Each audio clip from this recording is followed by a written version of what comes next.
The discipline trader book में mark Douglas ने trading में सफलता प्राप्त करने के लिए कमिटमेंट, कॉन्फिडेंस और डिसिप्लिन जैसे प्रमुख एटीट्यूड डेवलप करने के महत्व को आउटलाइन किया है और साथ ही अनगिनत ट्रेडर को सफलता के लिए प्रॉपर माइंडसेट डेवलप करने में मदद की है। मुझे आशा है कि आज के एपिसोड से आपको यह समझने में मदद मिलेगी कि लोग द डिसिप्लिन ट्रेडर बुक क्यों पढ़ते हैं। आइए सुनते हैं कि मार्क डगलस अपनी बुक के बारे में क्या कहते हैं। हाय, हिंदी ऑडियो बुक में आपका स्वागत है। अगर आप आज के इस एपिसोड से कुछ भी नया सीखते हैं तो प्लीज इसे शेयर और लाइक अवश्य करें। तो आइए सुनते हैं। राजीव, जो एक युवा ट्रेडर है, वह बचपन से ही बहुत संवेदनशील और उत्साही था। एक दिन उसने शेयर मार्केट के बारे में सुना। उसे यह लगा कि यह तो एक बड़ा और रोमांचक ट्रेड है जहां पर लाखों करोड़ों रुपए कमाए जा सकते हैं, लेकिन साथ ही साथ पैसा खोने का खतरा भी हो सकता है।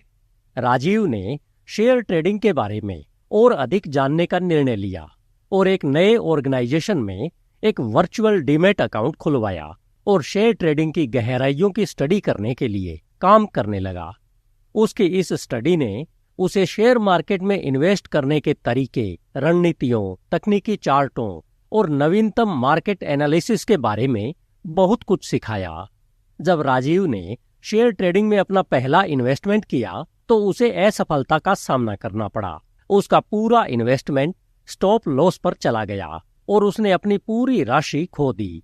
इस असफलता के कारण उसका मनोबल गिर गया। इस घटना ने उसे शेयर मार्केट में इन्वेस्ट करने के लिए अधिक संवेदनशील बना दिया। जब राजीव ने यह समझा कि यदि वह शेयर मार्केट में सफल होना चाहता है तो उसे अपने मन को कंट्रोल में करना होगा, उसने ट्रेडिंग साइकोलॉजी से संबंधित बुक्स पढ़ी और साथ ही साथ योग और मेडिटेशन को भी अपनाया और इसका दैनिक अभ्यास शुरू किया। स्टडी, योग और मेडिटेशन के माध्यम से उसने स्वयं को शांत, स्थिर और फोकस्ड रखना सीखा। राजीव ने दूसरी बार इन्वेस्ट किया, लेकिन इस बार वह अपने मन को पूरी तरह से कंट्रोल कर पाया।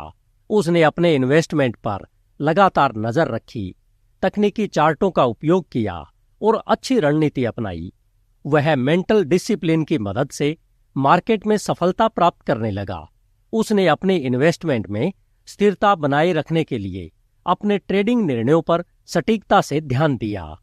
समय के साथ राजीव शेयर ट्रेडिंग में माहिर बन गया और उसकी आय बढ़ती गई।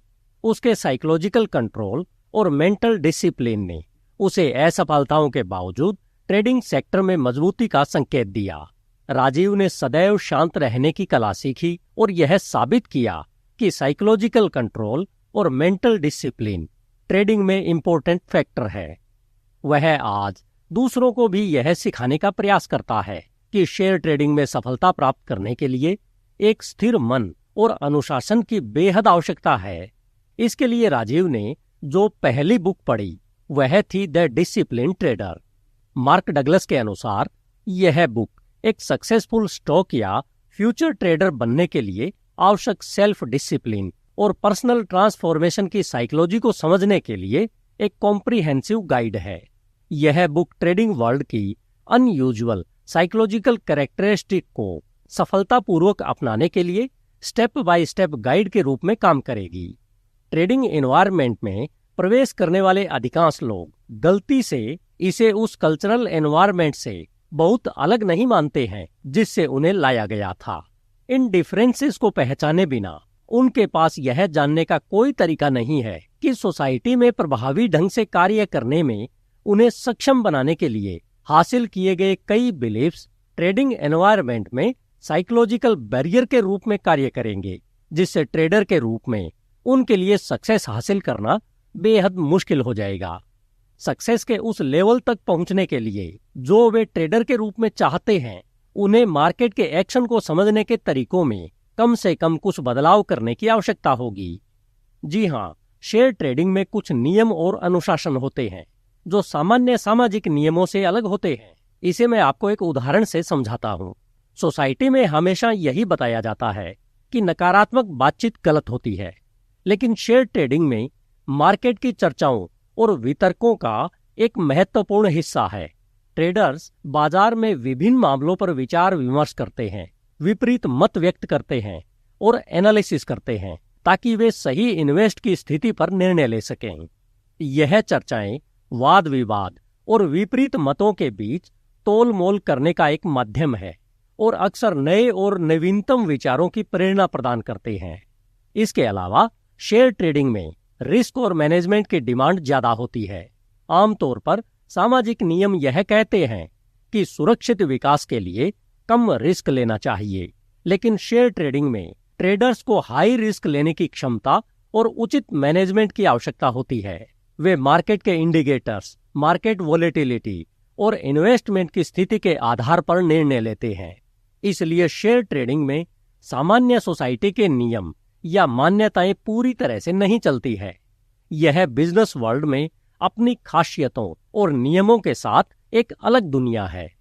अन्य सोशल एनवायरनमेंट के विपरीत ट्रेडिंग एरिना में कई विशेषताओं की आवश्यकता होती है जो उस ट्रेडर से वेरी हाई डिग्री के सेल्फ कंट्रोल और सेल्फ ट्रस्ट की आवश्यकता होती है, जो यहाँ सफलतापूर्वक कार्य करना चाहता है।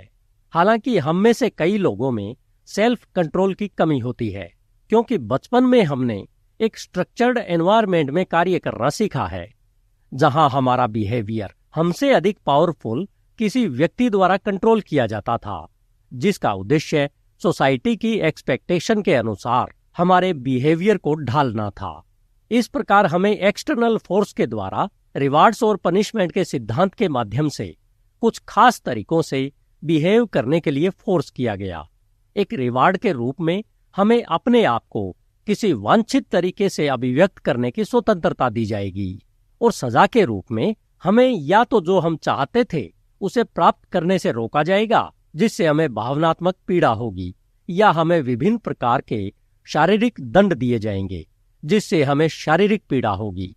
नतीजन बिहेवियर कंट्रोल का एकमात्र रूप जिसे हमने आमतौर पर खुद के लिए सीखा था, वह भावनात्मक या शारीरिक दर्द के खतरे पर आधारित, जो किसी से या किसी चीज से जिसे हम अपने से अधिक शक्ति के रूप में मानते थे। और जब से हमें अपनी व्यक्तिगत शक्ति को अन्य लोगों के लिए त्यागने के लिए मजबूर किया गया था, हमने स्वाभाविक रूप से सफलता के लिए अपने कई पारंपरिक संसाधनों को उसी मानसिक ढांचे में विकसित किया। इसी अनुसार हमने सीखा कि हमारे बाहर की चीजों में हेरफेर करने और परिवर्तनों को बल देने की शक्ति प्राप्त करना ही हम जो चाहते थे उसे प्राप्त करने का एकमात्र तरीका था। एक ट्रेडर के रूप में आप एक बात सीखेंगे कि आप अपने दैनिक जीवन में जो चाहते हैं उसे प्राप्त करने के लिए जिन मेंटल रिसोर्सेज का यूज करते हैं वे ट्रेडिंग एनवायरनमेंट में काम नहीं करेंगे। मार्केट्स में हेरफेर करने के लिए आवश्यक शक्ति और नियंत्रण कुछ मुट्ठी भर व्यक्तियों से परे है, और आपके बिहेवियर को कंट्रोल करने के लिए सोसाइटी में मौजूद बाहरी बाधाएं मार्केट के माहौल में मौजूद नहीं होती है। मार्केट का आप पर कोई अधिकार या नियंत्रण नहीं है, उसे आपके बिहेवियर से कोई अपेक्षा नहीं है, और आपके वेलफेयर की भी उसे कोई परवाह नहीं है। यदि वास्तव में आप मार्केट को कंट्रोल या इसमें हेरफेर नहीं कर सकते हैं और मार्केट का आप पर कोई अधिकार या कंट्रोल नहीं है, तो आप जो देखते हैं और आपके परिणामी व्यवहार के लिए जिम्मेदारी केवल आपकी है। एक चीज जिसे आप कंट्रोल कर सकते हैं वह स्वयं आप हैं। एक ट्रेडर के रूप में आपके पास यह पावर है कि आप या तो स्वयं को पैसे दें या अन्य ट्रेडर को अपना पैसा दे दें, और जिस तरह से आप ऐसा करने के लिए चुनते हैं वह कई साइकोलॉजिकल फैक्टर्स द्वारा निर्धारित किया जाएगा, जिसका मार्केट से बहुत कम या कोई लेना देना नहीं है। और यह तब तक रहेगा जब तक आप कुछ नए स्किल्स हासिल नहीं कर लेते हैं और यह भी नहीं सीख लेते हैं कि मार्केट के एनवायरनमेंट में मौजूद कॉन्फिडेंस के अनुरूप खुद को कैसे ढालना है। इस एनवायरनमेंट में सफलतापूर्वक काम करने के लिए आपको सीखना होगा कि कैसे अपने आप को उन तरीकों से कंट्रोल करना है जो आपके लिए पूरी तरह से अलग हो सकते हैं। आपको यह भी सीखना होगा कि ट्रेडिंग एरेना में आप जो चाहते हैं उसे प्राप्त करने के लिए अल्टरनेटिव पॉसिबिलिटीज पर ध्यान देने के लिए, अपने पर्सपेक्टिव को बदलने के लिए मेंटल फ्रीडम कैसे प्राप्त करें। फिर चाहे आप इसे कैसे भी प्राप्त करने जा रहे हो। कुछ ही ट्रेडर्स हैं जिन्हें इस बात का एहसास हुआ है कि वे अकेले ही अपने कार्यों के रिजल्ट्स के लिए पूरी तरह से जिम्मेदार हैं। इससे भी कम वे हैं जिन्होंने उस रियलाइजेशन के साइकोलॉजिकल इम्प्लीकेशन को स्वीकार किया है और जानते हैं कि इसके बारे में उन्हें क्या करना है। हम में से शायद ही कोई यह सीखता हुआ बड़ा होता है कि एक ऐसे क्षेत्र में कैसे काम करना है जो क्रिएटिव इंप्रेशन की कंप्लीट फ्रीडम की अनुमति देता है। किसी भी तरह से इसे प्रतिबंधित करने के लिए कोई एक्सटर्नल स्ट्रक्चर नहीं है। ट्रेडिंग एनवायरनमेंट में आपको अपने खुद के नियम बनाने होंगे और फिर उनका पालन करने के लिए अनुशासन रखना होगा। समस्या यह है कि प्राइस मूवमेंट यानी उतार चढ़ाव तरल है जो हमेशा मोशन में रहता है। हाईली स्ट्रक्चर्ड इवेंट के विपरीत, जिसके हम में से अधिकांश आदी है, बाजार के माहौल में आपके सामने आने वाले निर्णय उतने ही अंतहीन होते हैं जितने प्राइस मूवमेंट का आप लाभ उठाना चाहते हैं। आपको केवल पार्टिसिपेट करने का फैसला नहीं करना है, आपको यह भी तय करना है कि कब पार्टिसिपेट करना है, कितने समय तक बने रहना है और किन परिस्थितियों में आपको बाहर निकलना है। इसके लिए कोई बिगिनिंग, मिडल या एंड नहीं है। यह तो केवल वही है जो आप अपने दिमाग में बनाते हैं। इन निर्णयों के साथ आने वाले नेगेटिव साइकोलॉजिकल इम्प्लीकेशन के अलावा आपको इस बात की जानकारी होनी चाहिए कि भले ही आप प्रति ट्रेड एक कॉन्ट्रैक्ट की मिनिमम फाइनेंशियल कमिटमेंट करते हैं जिसमें प्रॉफिट का अनलिमिटेड पोटेंशियल भी है और उतनी ही संभावना लॉस की भी है। साइकोलॉजिकल पर्सपेक्टिव से इसका मतलब है कि प्रत्येक ट्रेड में फाइनेंशियल फ्रीडम के आपके बेहताशा सपनों को पूरा करने की संभावना है और साथ ही साथ आपको अपना सब कुछ खोने का रिस्क भी उतना ही है। लगातार बदलते प्राइस मूवमेंट आपके लिए रिस्क को अनदेखा करना और अपने आप को यह विश्वास दिलाना बेहद आसान बना देता है कि इस बार आपको अपने रूल्स का पालन नहीं करना है। यहाँ एक ऐसा एनवायरनमेंट है जो अनलिमिटेड संभावनाओं और अनलिमिटेड रिस्क के साथ एक्सप्रेशन की कंप्लीट फ्रीडम प्रदान करता है। यदि आप इसमें एक पार्टिसिपेंट को रखते हैं जो इन साइकोलॉजिकल कंडीशंस से बेखबर है, तो आपके पास इमोशनल और फाइनेंशियल डिजास्टर का एक सॉलिड जबरदस्त फॉर्मूला होगा। यह गंभीर सिनेरियो निश्चित रूप से बताता है कि इतने कम लोग कभी भी ट्रेडर के रूप में पैसा क्यों बनाते हैं।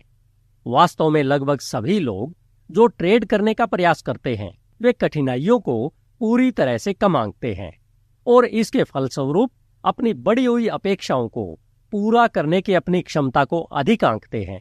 इसलिए अधिकांश, यदि सभी नहीं तो कुछ ट्रेडिंग करने वाले लोग स्वयं को कुछ हद तक साइकोलॉजिकल नुकसान पहुंचाते हैं। यहाँ साइकोलॉजिकल डैमेज से मार्क का मतलब हर उस मेंटल फ्रेमवर्क से है जिसमें डर पैदा करने की क्षमता है।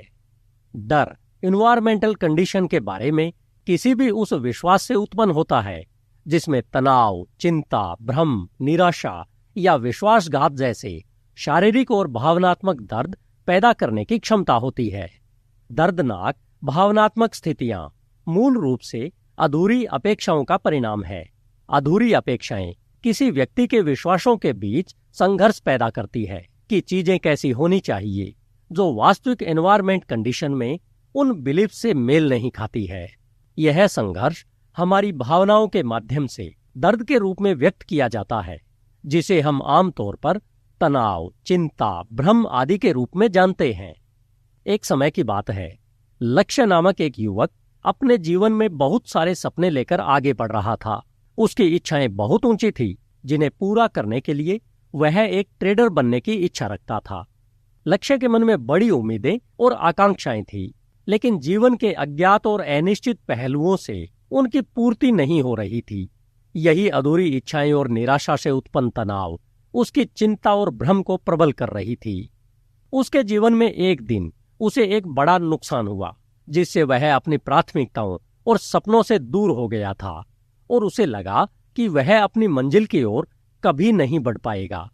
तनाव और चिंता ने उसे घेर लिया था और वे उसे भ्रमित कर रहे थे कि क्या वह सचमुच कभी अपने गोल्स को पा भी पाएगा। एक दिन उसे एक बुद्धिमान ट्रेडर से मिलने का मौका मिला। वह ट्रेडर अपने एक्सपीरियंस को शेयर करने को तत्पर था। उसने लक्ष्य को समझाया कि तनाव, चिंता और भ्रम उसकी अधूरी इच्छाओं के कारण हो रहे हैं। ट्रेडर ने उसे बताया कि उसकी इच्छाएं और सपने उसकी मंजिल का नक्शा है, लेकिन उसे संघर्ष करना होगा और अपनी इच्छाओं को पूरा करने के लिए निरंतरता और उचित मार्गदर्शन की आवश्यकता होगी। यह सुनकर लक्ष्य ने अपनी सोच और दृष्टिकोण में बदलाव किया। उसने मानसिक अनुशासन विकसित किया और अपने उद्देश्य के प्रति समर्पित रहने का संकल्प किया। उसने निरंतर अध्ययन किया, मेंटर्स की सलाह ली और अपनी क्षमताओं को सुधारने के लिए काम किया। समय बीता और एक दिन उसने अपना पहला ट्रेड किया। शुरुआत में उसे कुछ हार जीत का सामना करना पड़ा, लेकिन वह मेंटल डिसिप्लिन के साथ आगे बढ़ता रहा। समय के साथ उसकी मेहनत, निरंतरता और समर्पण ने उसे सफलता की ओर ले गई। उसकी अपनी इच्छाओं को पूरा किया और एक हाई लेवल ट्रेडर बन गया। इस कहानी से स्पष्ट होता है कि तनाव, चिंता और भ्रम अक्सर हमारी अधूरी इच्छाओं के कारण होते हैं। जब हम इन इच्छाओं को पूरा नहीं कर पाते हैं तो हमारे मन में नकारात्मक भावनाएं उत्पन्न होती हैं। इसलिए हमें अपने उद्देश्यों के प्रति समर्पित रहने, मानसिक अनुशासन बनाए रखने और समस्याओं को स्वयं को ढालने की क्षमता विकसित करने की आवश्यकता होती है। ऐसा प्रतीत होता है कि लोग किसी भी संघर्ष के अस्तित्व की पुष्टि करने वाली एनवायरमेंटल इन्फॉर्मेशन की घुसपैठ के खिलाफ मेंटल डिफेंस का निर्माण करके सहज रूप से दर्द से बचते हैं। इन बचावों में डिनायल्स, रेशनलाइजेशन और जस्टिफिकेशन शामिल है। इन सभी का रिजल्ट परसेप्चुअल डिस्टॉर्शन होगा। परसेप्चुअल डिस्टॉर्शन तब होता है जब हमारा मेंटल सिस्टम ऑटोमेटिकली रूप से एनवायरमेंटल इन्फॉर्मेशन को विकृत करता है और कुछ इन्फॉर्मेशन को चुनिंदा रूप से बाहर कर देता है, ताकि हम जो अपेक्षा करते हैं और जो एनवायरमेंट हमें प्रदान कर रहा है उसके बीच संघर्ष की भरपाई हो सके। यह इस तरह से किया जाएगा कि हम विश्वास करेंगे कि हमारे और बाहरी वातावरण के बीच एक साझा रियलिटी मौजूद है। इस प्रकार किसी भी दर्द से बचा जा सकता है। मैं एक साझा रियलिटी को एनवायरमेंट के बारे में किसी भी बिलीफ और मौजूद वास्तविक एनवायरमेंटल कंडीशन के बीच एक कॉरस्पॉन्डेंस के रूप में डिफाइन कर रहा हूं। परसेप्चुअल डिस्टॉर्शन मेंटल तथा प्रमाणिक जगत यानी वेरीफाइड वर्ल्ड के बीच थॉट्स, एक्सपीरियंस और परसेप्शन के डिफरेंस को प्रेजेंट करने की मेंटल प्रोसेस है। इसमें मेंटल तथा प्रमाणिक तत्वों यानी नॉर्मेटिव एलिमेंट्स के बीच क्लियरिटी, कोइनेरेंस और प्रिसीजन की कमी हो सकती है। इसे हमारी थिंकिंग, सेंसिटिविटी, अटेंशन और पूर्वाग्रहों के कारण उत्पन्न होने वाले डिसऑर्गेनाइजेशन के रूप में देखा जा सकता है। एक उदाहरण से इसे समझते हैं। आप अपने आप को लंबे समय से एक हाई स्पीड ट्रेन की सवारी करते हुए ट्रेन में बैठा हुआ सोचिए। स्पीड से चलती हुई ट्रेन में बैठे हुए जब आप बाहर के दृश्यों को देखते हैं, जिसमें आपको लग सकता है कि पेड़, घास, खेत, पहाड़, शहर, गांव आदि जो भी दिखाई देता है वह सब पीछे की ओर तेजी से जा रहे हैं और आप स्थिर बैठे हैं, जबकि आप जानते हैं कि यह संभव नहीं है। यह परसेप्चुअल डिस्टॉर्शन का एक उदाहरण है, जहां आपके माइंड की परसेप्शन आपके विजुअल को कंफ्यूज कर रही है, क्योंकि आप मोशन से डिटेल्स को पहचानने की कोशिश कर रहे हैं। इसी तरह आपके साथ अन्य सिचुएशन में भी परसेप्चुअल डिस्टॉर्शन का एक्सपीरियंस हो सकता है, जहां आपकी कॉग्निटिव लिमिटेशंस, एक्सपीरियंस या बायस के कारण आप रियलिटी को सही ढंग से नहीं समझ पाते हैं। इसलिए हमारे अपने मन की ओर से उत्पन्न होने वाले परसेप्चुअल डिस्टॉर्शन को पहचानने और समझने की आवश्यकता होती है, ताकि हम क्लियर और करेक्ट नॉलेज प्राप्त कर सकें। यदि आप मार्केट इन्फॉर्मेशन को विकृत कर रहे हैं तो आप मार्केट के साथ रियलिटी शेयर नहीं कर रहे हैं और आप अपने आप को एक भ्रम में शामिल कर रहे हैं, और वह इस हद तक कि आप निराशा की संभावना से छिप जाते हैं। इस बिंदु पर आप स्वयं को उस चीज के लिए तैयार कर रहे होंगे जिसे फोर्स्ड अवेयरनेस कहा जा सकता है। जाहिर है, अगर मार्केट कुछ और कर रही है जो आप खुद को समझने की अनुमति दे रहे हैं, तो कुछ देना होगा। ये विकृतियां तब तक जारी रहेंगी जब तक कि आपकी अधिग्रहित मानसिकता और परस्पर विरोधी मार्केट इन्फॉर्मेशन के बीच ऐसी असमानता न हो कि मानसिक सुरक्षा यानी भ्रम टूट जाए। यह आमतौर पर सदमे की स्थिति पैदा करता है, जहां आप सोच सकते हैं कि चीजें इतनी जल्दी कैसे खराब हो सकती हैं। ऐसी स्थिति आपको एक दर्दनाक मजबूर जागरूकता पैदा करते हुए शेयर्ड रियलिटी के अपने भ्रम का सामना करने के लिए मजबूर करती है।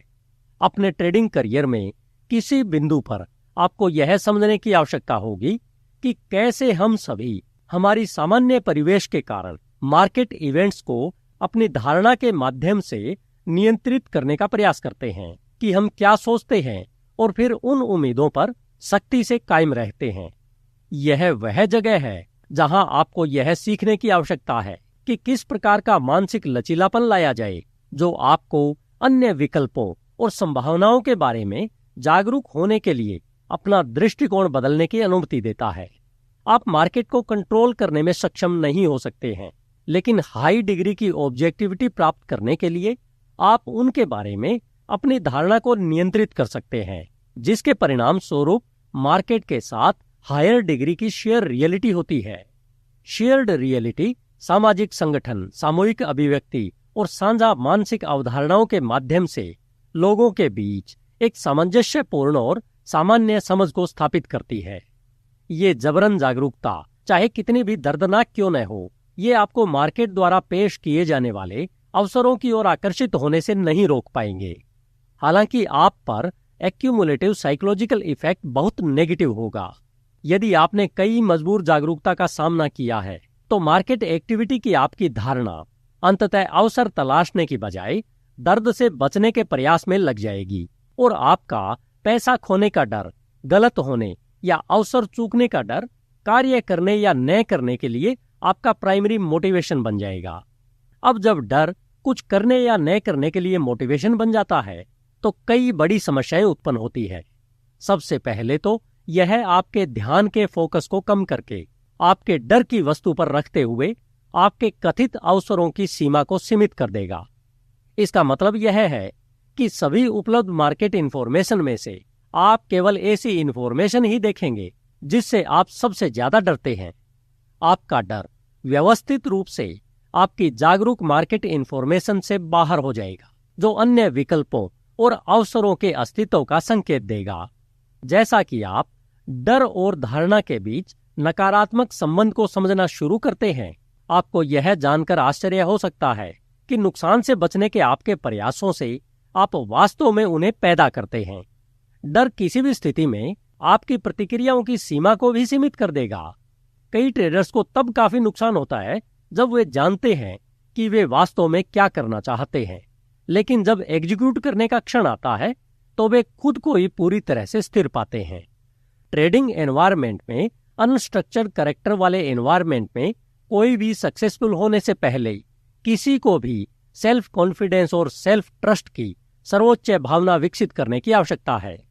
डगलस यहाँ सेल्फ कॉन्फिडेंस को भय और सेल्फ ट्रस्ट की अनुपस्थिति के रूप में परिभाषित कर रहे हैं कि इसका मतलब यह जानना है कि इस समय क्या करना है, क्या इसे करने की जरूरत है, और फिर इसे बिना किसी हिचकिचाहट के करना।